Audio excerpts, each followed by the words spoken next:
जोहार झारखंड, कशिश न्यूज का digital platform देख रहे हैं आप। मैं हूं रश्मि श्रीवास्तव आपके साथ। झारखंड में विधानसभा चुनाव की तारीखों का ऐलान किसी भी वक्त हो सकता है, लेकिन इससे पहले राजनीतिक सरगर्मी तेज है। तमाम राजनीतिक दल अपनी अपनी तैयारियों में है, चाहे हम महागठबंधन की बात करें या फिर INDIA अलायंस की। बीजेपी ने भी अपनी पूरी ताकत झोंक दी है। JMM की अगर बात करें तो अकेले हेमंत सोरेन और कल्पना सोरेन ने मोर्चा संभाल रखा है। और आज झारखंड के राजनीतिक सरगर्मी पर हम बातचीत करेंगे, चर्चा करेंगे। हमारे साथ हमारे वरिष्ठ सहयोगी विवेक, हमारे सहयोगी आशुतोष और सहयोगी काशिफ मौजूद हैं। उनसे बातचीत करेंगे और ये जानने की कोशिश करेंगे कि आखिर झारखंड में क्या चल रहा है। सबसे पहले आपको ये बता दें कि बीजेपी की तरफ से परिवर्तन यात्रा की शुरुआत की गई है और 20 सितंबर से इस यात्रा को शुरू किया गया ताकि इसका प्रभाव जो है वो झारखंड के चुनाव पर पड़ सके और बीजेपी की जीत हो सके। तो वहीं दूसरी तरफ अगर हम JMM की बात करें तो हेमंत सोरेन ने इस बार कल्पना सोरेन को मैदान में उतारा है और एक अकेली महिला यानी कल्पना सोरेन इस बार उस तमाम एजेंडों को लेकर सामने आ रही है, मंच से हुंकार भर रही हैं, बीजेपी पर लगातार हमलावर हैं। ऐसे में दोनों ही तरफ से जो तैयारी है, इसका कितना असर झारखंड में देखने को मिलेगा, इन मुद्दों पर हम बातचीत करेंगे और समझने की कोशिश करेंगे कि आखिर चल क्या रहा है। सबसे पहले हम विवेक जी से ये सवाल करेंगे और ये पूछेंगे कि आखिर बीजेपी का इतना ज्यादा फोकस झारखंड पर क्यों है। अमित शाह आ रहे हैं, राजनाथ सिंह पहुंच रहे हैं, JP नड्डा आ रहे हैं, खुद PM मोदी कई बार झारखंड दौरे पर पहुंच चुके हैं। आखिर इतना ज्यादा फोकस क्यों हो रहा है झारखंड की सीट पर? झारखंड ऐसा राज्य है जहाँ आदिवासियों की खासी संख्या है और झारखंड के आसपास जो राज्य हैं, बिहार हो, उड़ीसा, छत्तीसगढ़, इन राज्यों में NDA की सरकार है। बिहार में JDU के साथ, उड़ीसा में बीजेपी की अपनी सरकार बनी है नई, और छत्तीसगढ़ में भी बीजेपी की सरकार है।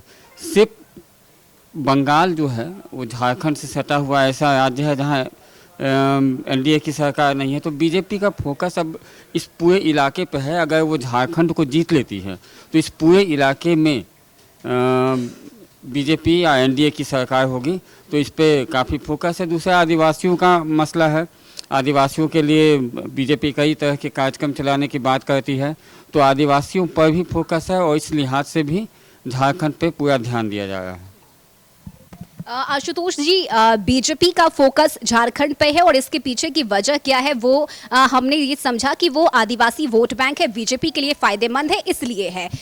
JMM की बात करें, ये कल्पना सोरेन को मास्टर स्ट्रोक की तौर पर क्या यूज किया जा रहा है या उन्हें सामने किया जा रहा है ताकि एक महिला चेहरा भी है। और हमने वो तस्वीरें भी देखी हैं जब लोकसभा का चुनाव था, हेमंत सोरेन जेल में थे, उस वक्त किस तरह से अकेले कल्पना सोरेन ने मोर्चा संभाला और वो जीती भी, और इसका असर लोकसभा चुनाव में देखने को मिला। और जिस तरह से वो पहली बार राजनीति में उन्होंने कदम रखा, वो जीत गई, वहां से विधायक बन गई गांडे से। तो ये अब कल्पना सोरेन को क्या उसी प्लानिंग के तहत उतारा गया है JMM की तरफ से? बिल्कुल, ये सिर्फ हेमंत सोरेन या सोरेन परिवार को ही नहीं लगता है, बल्कि पूरे JMM परिवार के हैं या फिर इंडिया अलायंस के परिवार की बात करें या महागठबंधन परिवार की बात करें, सबको ये लगता है कि कल्पना सोरेन में असीम संभावनाएं हैं। पॉलिटिकल संभावनाओं की बात कर रहा हूं मैं, और वो मतलब अकेले भारी पड़ सकती हैं तमाम जो बीजेपी के दिग्गज हैं या NDA के जो दिग्गज हैं उन पर। और यही सोच है जिसको धरातल पर उतारने की कोशिश हो रही है।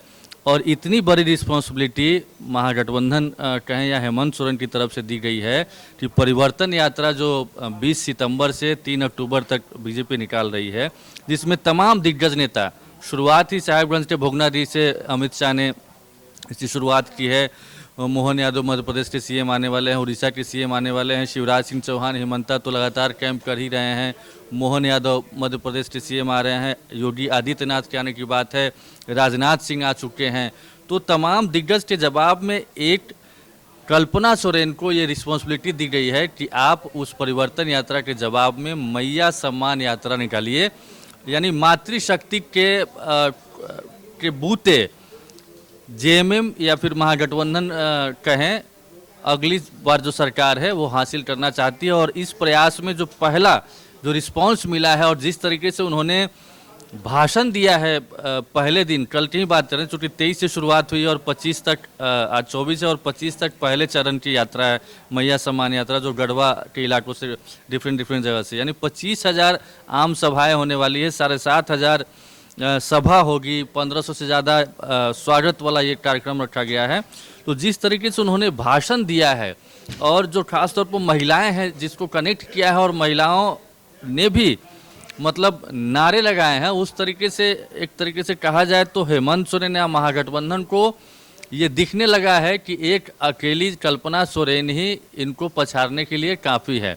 वैसे हेमंत सोरेन भी पैरेलल अपना, यानी कि पति पत्नी कहें या मुख्यमंत्री कहें या उनकी धर्मपत्नी जो विधायक भी हैं, गांडे से उपचुनाव में जीती हैं और वो भी बड़े अंतरों से, जो जितने अंतर से पिछले बार के जो विधायक थे वो भी नहीं जीत पाए थे, उस अंतर से जीते हैं।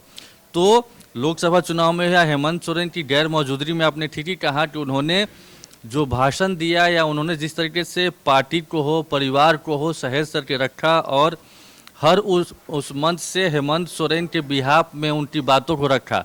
आज भी आप सुनिएगा तो कल्पना सोरेन के भाषणों में ज़्यादातर हेमंत सोरेन के नाम का जिक्र होता है। जाहिर तौर पर मुख्यमंत्री भी हैं इस नाते भी, और किस तरीके से उनको संबोधित करते हुए जनता के बीच में जो जेल यात्रा हुई है उनकी, तो सहानुभूति बटोरने की भी जो एक पॉलिटिकल स्ट्रेटेजी होती है, उसमें भी वो कामयाब दिख रही हैं।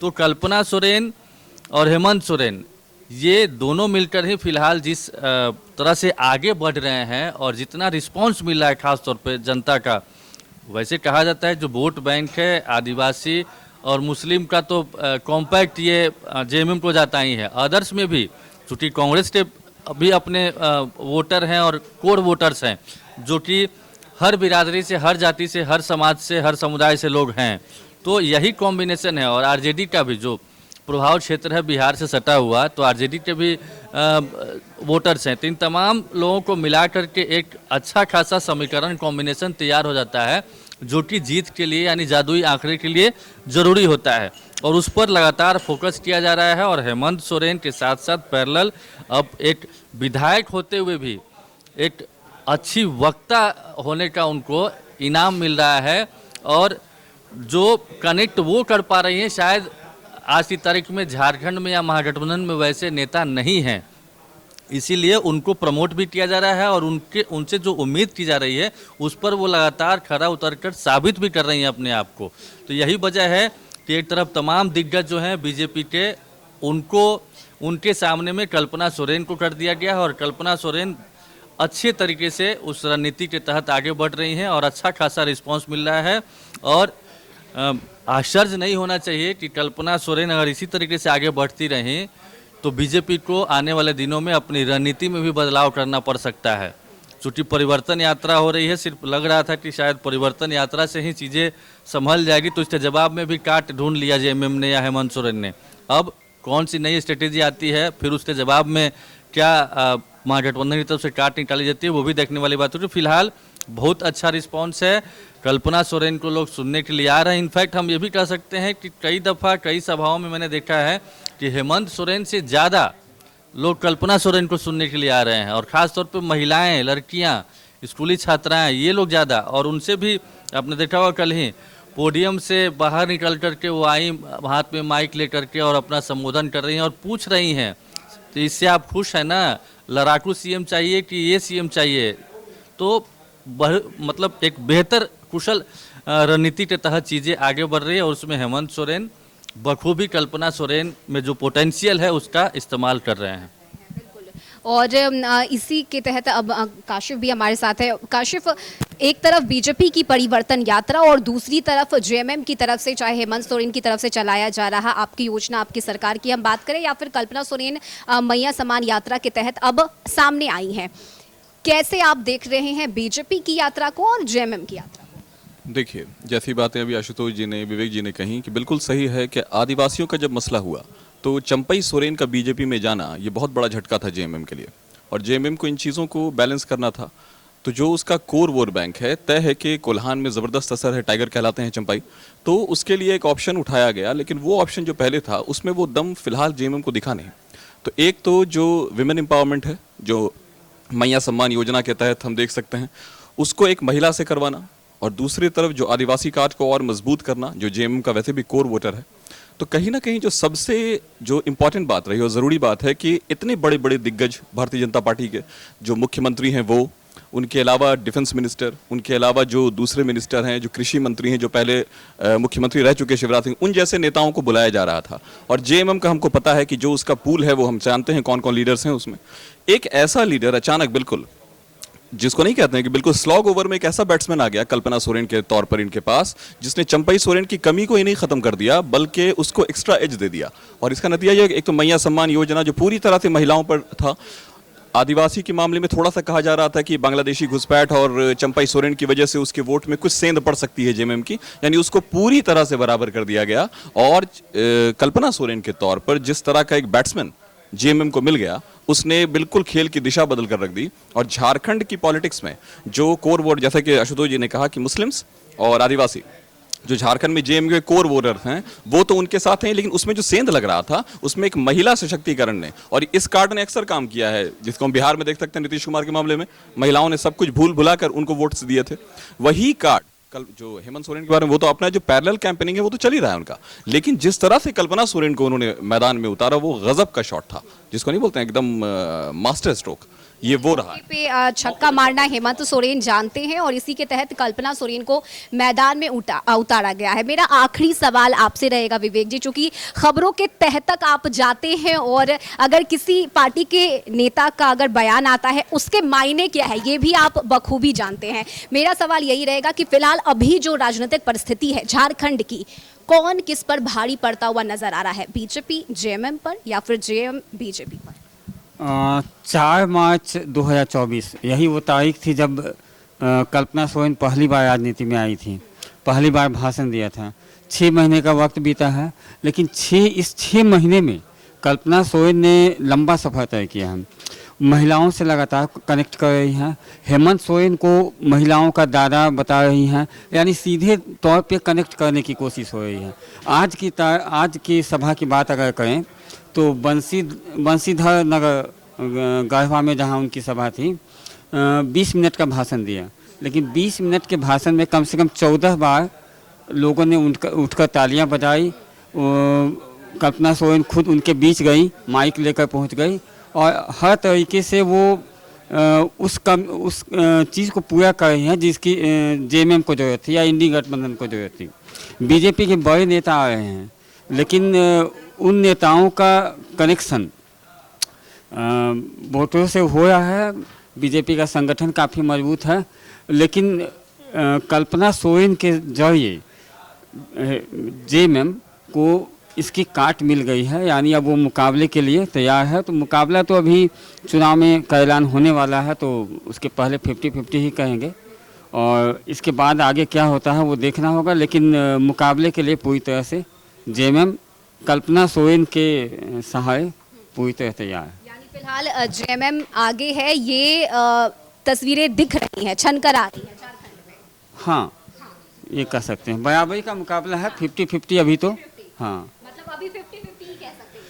तो देखिए, अभी तक एज बीजेपी ले रही थी, जिस तरीके से दिग्गज नेता है, संगठन बड़ा है, और पिछले बार का जो समीकरण था, जो वोट परसेंटेज अगर देख सकते हैं तो जैसे 37% और 8%, 33% और 8%, 41.5% आजसू और बीजेपी को मिलाकर के वोट शेयर होता है, और 37.5% के आसपास महागठबंधन को वोट मिले थे। तो इस तरीके से देखा जाए तो बीजेपी या एनडीए गठबंधन एज ले रहा था, लेकिन अब कल्पना सोरेन के आने की वजह से मुकाबला कहा जा सकता है कि टफ हो गया है, टाइट हो गया है, या 50-50 का भी हो गया है, ये कहा जा सकता है। चूँकि उम्मीद से बेहतर परफॉर्मेंस कल्पना सोरेन के तरफ से हो रही है, और वो मैसेज भी मिल रहा है, मतलब संकेत भी मिल रहे हैं। लोग जिस तरीके से कहा जाता है कि वोटिंग का जो ये होता है कि ट्रेंड क्या रहने वाला है, वो सभा की भीड़ से अंदाज़ा लगाया जा सकता है।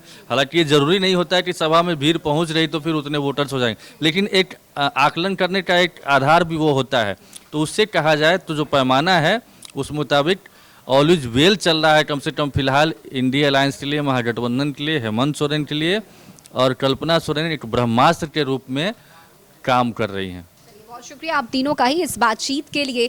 तो झारखंड के राजनीतिक हालात क्या है इसकी जानकारी हमने आपको दी, चाहे बीजेपी की तरफ से परिवर्तन यात्रा की हम बात करें या फिर जेएमएम की तरफ से जिस तरह से कल्पना सोरेन सामने आई है और मैया सम्मान यात्रा के तहत अलग अलग क्षेत्रों में जाकर खासकर जो महिलाओं का वोट बैंक अब कल्पना सोरेन के पास है और जिस तरह से महिलाओं का समर्थन कल्पना सोरेन को मिल रहा है, ये एक मास्टर स्ट्रोक की तरह विधानसभा चुनाव में काम कर सकता है और इसका फायदा सीधे सीधे महागठबंधन को मिल सकता है। हालांकि इसके लिए थोड़ा इंतजार करना होगा और वोटिंग के बाद जब मतगणना होगी, जनता ने किसके पक्ष में वोट किया है, किसकी सरकार बनेगी, उस वक्त सब कुछ तय हो जाएगा, पिक्चर पूरी तरह से क्लियर हो जाएगी। लेकिन फिलहाल मुकाबला टक्कर का माना जा रहा है बीजेपी की तरफ से भी और जेएमएम की तरफ से भी। कशिश न्यूज पर खबरों का सिलसिला लगातार जारी रहेगा, खासकर झारखंड में क्या कुछ राजनीतिक माहौल है इसकी भी पल पल की अपडेट्स आप तक पहुंचाते रहेंगे। आप जुड़े रहिए कशिश न्यूज के साथ और देखते रहिए कशिश न्यूज। प्रणाम।